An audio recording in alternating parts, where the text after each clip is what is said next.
Hello, welcome back to गुल की उड़ान। कैसे हैं आप लोग? आई होप आप लोग काफ़ी अच्छे होंगे। जैसा कि आप लोग को पता है कि कल हमारी सीटेट की आंसर की आई है और सारे लोग मुझसे पूछ रहे हैं कि मेरा कितना मार्क्स बना है। हालांकि मैंने आप लोगों को बताया था कि मेरा जो एग्ज़ाम है वो काफ़ी गंदा गया है, अच्छा नहीं गया है। और उस वक्त भी मैंने आपको बताया था कि मेरे 65 मार्क्स बन रहे हैं, इंग्लिश वाला छोड़कर। तो मैं आपको बताते चलूँ कि अभी जो मेरे मार्क्स हैं वो टोटल जो बन रहे हैं वो 70 के आसपास बन रहे हैं। लेकिन 70 जो मार्क्स बन रहे हैं वो काफ़ी गंदा मार्क्स है, वो आपको भी पता है और हमें भी पता है। हालांकि तैयारी मेरी अच्छी थी, मैंने तैयारी काफ़ी अच्छी की थी, लेकिन फर्स्ट अटेम्प्ट था। और इससे पहले मैंने OMR वाला कोई एग्ज़ाम भी नहीं दिया था। अभी जितना SSC वगैरह का मैं एग्ज़ाम दे रही थी तो सारा CBT ही होता है, रेलवे का भी दिया है तो खैर। और फर्स्ट अटेम्प्ट था तो थोड़ा सा कुछ ना कुछ मिस्टेक्स मुझसे हो गई है। क्वेश्चन करने का जो तरीका है वो भी मुझसे गलत हो गई है। जैसे मेरे कलीग्स ने मुझे बताया था कि कभी भी सीटेट का पेपर आप देने जाएं तो सबसे पहले लैंग्वेज 1 लैंग्वेज 2 को आप अटेम्प्ट करें।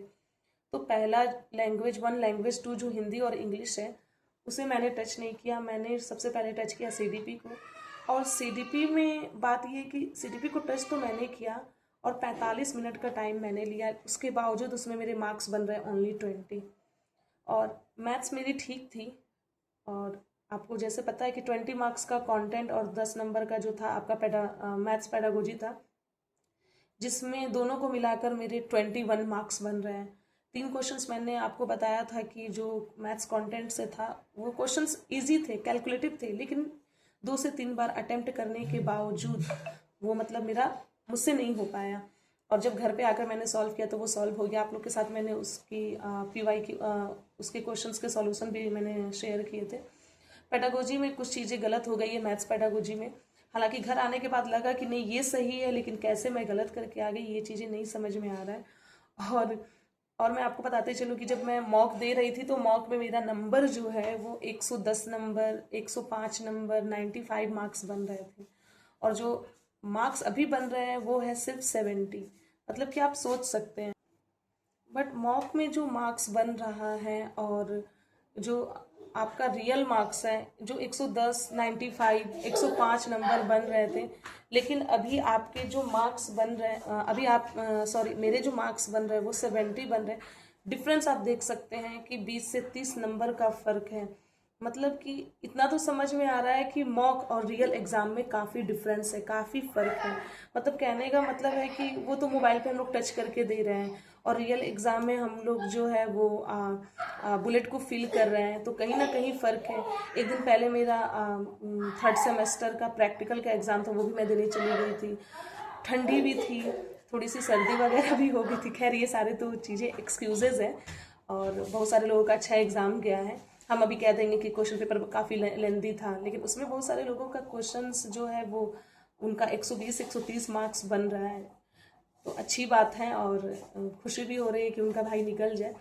लेकिन मतलब एग्जामिनेशन सेंटर में ही मुझे पता चल गया था कि मेरा रिजल्ट नहीं हो पाएगा। लेकिन इतना गंदा 70 मार्क्स, वो तो उसी टाइम मुझे पता चल गया था कि 70 के आस पास आएगा। खैर बता नहीं रही थी मैं आप लोगों से कि इतना गंदा मार्क्स क्या ही बताया जाए। मैं आपको बताते चलूँ कि CDP मैंने 45 मिनट लिया, उसके बाद आधा घंटा मैंने मैथ्स में भी लिया। जो साइंस भी मैंने जो किया है ना, साइंस भी मैंने काफ़ी हड़बड़ी में की है, क्वेश्चंस को अच्छे से नहीं पढ़ा है, एनालिसिस भी नहीं किया। इसलिए क्योंकि हमें पता था कि टाइम कम है। जब टाइम आपके पास कम हो तो आप क्वेश्चन को हड़बड़ाहट में पढ़ते हैं, और मेरा भी यही था, मैंने भी हड़बड़ाहट में पढ़ा और ऑप्शन को ज़्यादा गौर नहीं किया, एलिमिनेट नहीं किया। बस ऐसे करके टिक हाँ ये होगा करके और करते गए कि 2 ढाई घंटे में पूरे मतलब बुलेट को फिल करना है। और उसके बाद मैंने आपको बताया था कि 15 मिनट टाइम बचे थे और हिंदी और इंग्लिश दोनों मेरा रह गया। तो सोचिए, एक कम से कम 20 मिनट एक सेक्शन के लिए होना चाहिए, लेकिन 15 मिनट में दोनों सेक्शन करना है। आपको मैं क्या बताऊं कि जो पैसेज है ना, पैसेज हिंदी पैसेज है और प्रोज है, उसमें मेरे मैक्सिमम गलत है। हिंदी पेडागोजी में कुछ सही है और मैक्सिमम गलत है। मतलब हिंदी पेडागोजी में गलत होता है, लेकिन पैसेज वगैरह में जो देखकर आंसर करना होता है, हालांकि पैसेज ज़्यादा टफ नहीं था, ईजी भी था, उसके बावजूद मेरे क्वेश्चंस क्या हुए हैं, गलत हो गए हैं।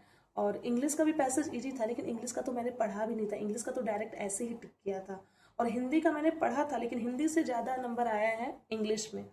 इंग्लिश का जो पेडागोजी किया था वो लगभग सही है, 2-4 गलत है, और जो टिक किया था उसमें 1-2 सही है। और हिंदी में पैसेज और प्रोज मैक्सिमम गलत है, कुछ सही है। तो वो है आपका हिंदी पेडागोजी। यानी कहने का मतलब ये है कि मुझे ऐसा लग रहा है, मतलब मेरे घर वालों को एक्सपेक्टेशन थी कि मेरा फर्स्ट अटेम्प्ट में निकल जाएगा, और मुझे भी लग रहा था कि मेरा फर्स्ट अटेम्प्ट में निकल जाएगा, क्योंकि तैयारी मेरी ठीक थी और मॉक भी दे रही थी तो नंबर अच्छा आ रहा था।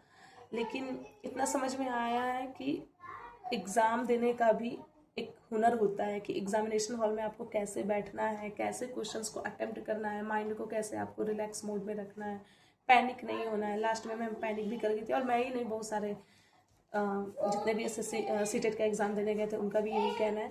खैर कोई बात नहीं है। और मैं आपको बताते चलूँ कि हमने 4 बहनों ने एग्ज़ाम दिया था, जिसमें से मेरी जो एल्डर सिस्टर है उनका 95 मार्क्स बन रहा है, और उनका जो था वो 5वां अटेम्प्ट था।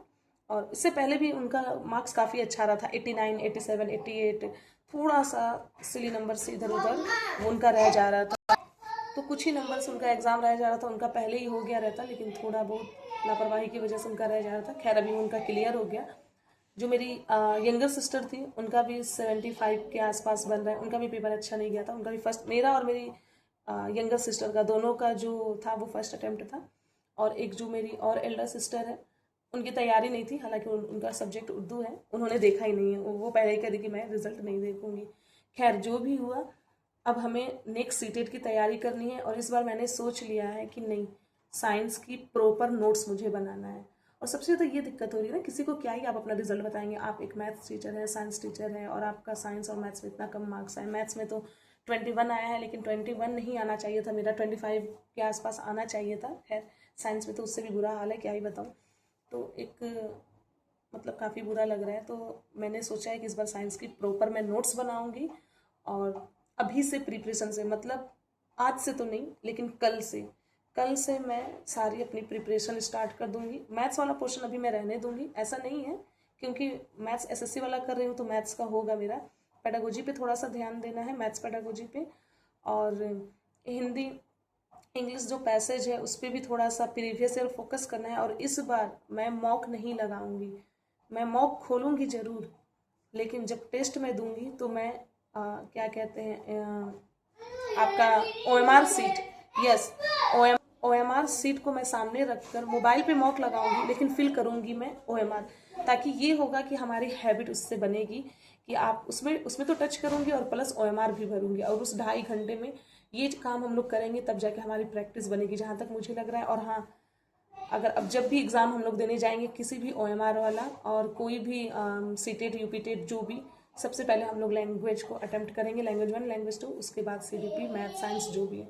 खैर कोई नहीं, अभी चीज़ें ख़त्म नहीं हुई हैं। जुलाई अगस्त जब भी सीटेट आता है, अभी हमारे पास टाइम है। थोड़ा अच्छा नहीं लगता बार बार पैसा लगाओ, फॉर्म भरो, घर वालों की भी उम्मीदें ख़राब होती हैं। खैर चलिए, जिनका मार्क्स अच्छा आ रहा है उनको ऑल द बेस्ट, आगे वो बीपीएससी टीआरई 4 के लिए तैयारी वगैरह करें। और मैं तो चलिए अब सीटेट की तैयारी करने, और मेरा टेलीग्राम चैनल जरूर ज्वाइन करना ना भूलें। Thank you so much.